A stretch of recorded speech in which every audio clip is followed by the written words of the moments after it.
Hello friends, welcome back. This is your HR Kushwaha came with new video.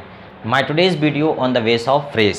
Phrase को आप हिंदी में कहेंगे सूक्ति, और phrase का मतलब है एक आदर्श वाक्य। आप इसे एक ये भी कह सकते हैं, रेडीमेड सेंटेंस भी कह सकते हैं। आदर्श वाक्य रेडीमेड सेंटेंस कह सकते हैं, जिसके अंदर एक बड़ा अर्थ छिपा होता है। कई बार सीधा सीधा भी बोला जाता है। अच्छा, दूसरी बात, इसे आप वोकैबुलरी इंप्रूव करने का एक साधन भी मान सकते हैं कि आपका शब्द भंडार बढ़े। कुछ भी हो जाए, हमें तो हमारा शब्द भंडार बढ़ाना है, उसके लिए हमें नए नए तरीके अपनाने पड़ते हैं। आपने देखा होगा, जब कोई वैकेंसी में जाता है, किसी नौकरी में जाता है, तो उसके लिए टेस्ट पास करने होते हैं। उसके लिए रिटन टेस्ट भी पास करना होता है और फिजिकल टेस्ट भी पास करना होता है। मतलब ग्राउंड का टेस्ट भी पास करना है और लिखित परीक्षा भी पास करनी है, उसके बाद इंटरव्यू भी देना है। ये सारी चीज़ें क्यों होती हैं? ये सारी चीज़ें इसलिए होती हैं कि इनमें से सारी चीज़ों की आवश्यकता उसे नौकरी के दौरान पड़ेगी। जैसे अब आर्मी की नौकरी में जा रहा है आदमी, तो चोर को पकड़ना पड़ेगा, आतंकवादी को पकड़ना पड़ेगा, तो दौड़ना आना चाहिए।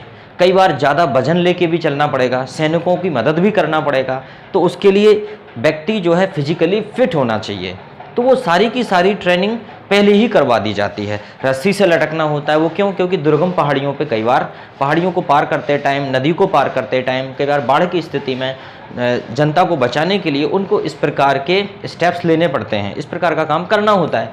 उसी प्रकार रिटर्न परीक्षा, क्योंकि एप्लीकेशन भी लिखना होता है, मैसेज भी लिखना होता है, बहुत सारे काम होते हैं। तो जो भी हम पढ़ते हैं वो सब के सब कभी ना कभी काम आएगा, और सब एक ही है।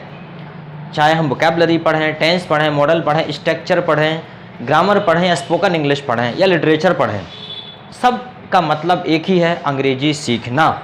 और इसीलिए मैं आपको नए नए तरीके से सिखाने की कोशिश करता हूँ। अगर मान लीजिए मैं एक वर्ड आपके सामने बोल देता हूँ कि पिपिंग हॉट। पिपिंग हॉट का मतलब क्या होता है? बिल्कुल ताज़ा, बिल्कुल गर्म, ठीक है। तो अब आपको हॉट भी पहले से पता था, लेकिन पिपिंग हॉट एक नया वर्ड पता चला। मैंने बोल दिया सेलिंग लाइक हॉट केक, तो सेलिंग लाइक हॉट केक, तो सेलिंग भी आपको पता है, बेचना होता है, केक भी आपको पता है, हॉट भी आपको पता है, लेकिन एक नया वर्ड इनसे बनता है मिलके कि सेलिंग लाइक हॉट केक मतलब होता है धड़ाधड़ बिकना। बस यही बात है। अंग्रेजी को आप पानी की तरह लीजिए। अगर आप उसे H2O जो है वो पानी होता है, उसको फॉर्मूला H2O है। अब नदी से ले लीजिए, ट्यूबवेल से ले लीजिए, हैंडपम्प से ले लीजिए, तालाब से ले लीजिए, या कहीं या भाप के रूप में देख लीजिए, पानी का जो बेसिक फॉर्मूला है वो H2O ही रहेगा। इसी प्रकार अंग्रेजी को, बस आप वीडियो देखने के लिए तैयार रहिए। अब बस रोज एक वीडियो देखिए, और ज़रूरी नहीं है कि स्पेशली आप उसके लिए टाइम दें। खाना खाते टाइम भी देख सकते हैं, चाय पीते टाइम भी देख सकते हैं। आप आपस में डिस्कशन कर सकते हैं अपने घर में, वीडियो देख के फिर उसके ऊपर डिस्कशन कर सकते हैं। यही तो हमारे सीखने के तरीके हैं, यही तो हमारे सीखने के बहाने हैं। आइए चलिए, समय ना वेस्ट करते हुए हम जल्दी से आज का हमारा देखते हैं। हमारा आज का सबसे पहला जो फ्रेज़ है वो है श्री गणेश करना। श्री गणेश करना, जब भी हम कोई अच्छा काम करते हैं तो उसके लिए हम बोलते हैं श्री गणेश करना। इनॉग्रेशन जब करते हैं तो उसे श्री गणेश करना कहते हैं, उद्घाटन करना, श्री गणेश करना। तो उसके लिए हम बोलेंगे ब्रेक आइस या bell the cat, bell cat या ब्रेक द आइस। तो जब हम बोलेंगे कि श्री गणेश कौन करेगा, तो हमें बोलना पड़ेगा who will bell the cat, या बोलना पड़ेगा who will break the ice, मतलब श्री गणेश कौन करेगा। Understand my dear. दूसरा वर्ड देखिए हमारा काला जादू, एक वर्ड है काला जादू। तो काला जादू को क्या बोलेंगे? Black magic. क्या बोलेंगे? Black magic. बड़ा सरल है, ब्लैक मैजिक, काला जादू। उसके बाद है मूर्ख व्यक्ति। हम किसी से मूर्ख व्यक्ति अगर डायरेक्ट बोल दें यू आर फूल, बुरा लग जाएगा। या दूसरे के बारे में बात करें तो इसी को कहते हैं कि पांडित्य शैली, अच्छी शैली में जब बात होती है तो हम उसे बोलेंगे ब्लॉक हेड।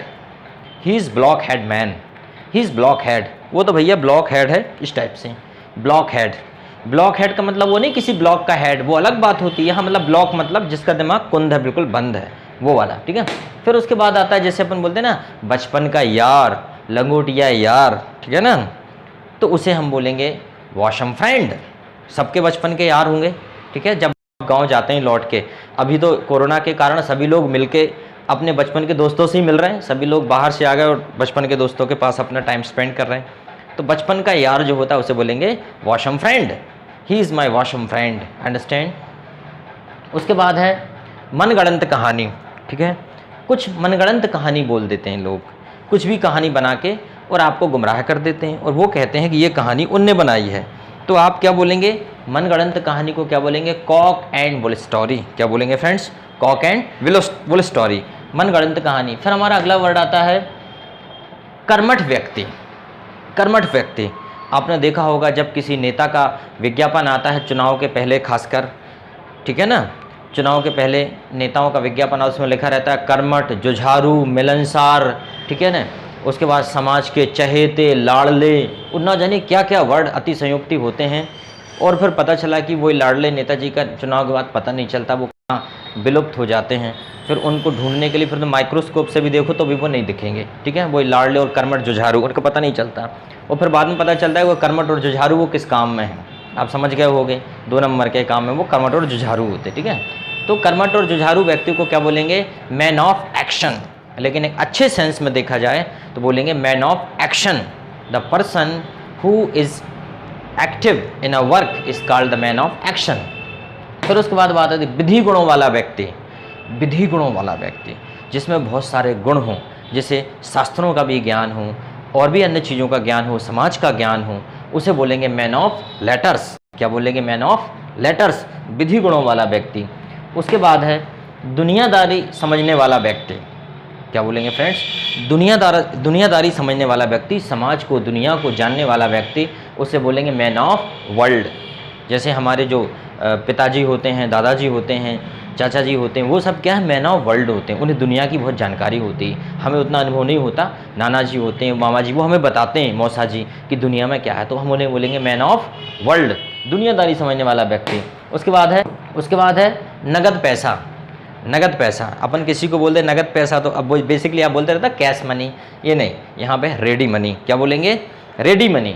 नगद पैसे को क्या बोलेंगे? Ready money. उसके बाद हमारा दूसरा वर्ड आता है, हाँ, आम जनता। आम जनता को बोलेंगे रैंक एंड फाइल। क्या बोलेंगे? रैंक एंड फाइल, आम जनता। कुछ भी अच्छा ना होना, किसी भी काम में अच्छा ना होना, कोई भी व्यक्ति किसी भी काम में अच्छा नहीं होता, तो हम उसे क्या बोलेंगे? Good for nothing. He is good for nothing, she is good for nothing. वह किसी भी काम में अच्छा नहीं है, किसी भी काम का बोलो वो गड़बड़ कर देता है। कहते हैं ना कि ज़िंदगी में ऐसा काम करो कि कोई दोबारा काम का ही ना बोले, ठीक है। तो ऐसे लोगों को हम क्या बोलेंगे? Good for nothing.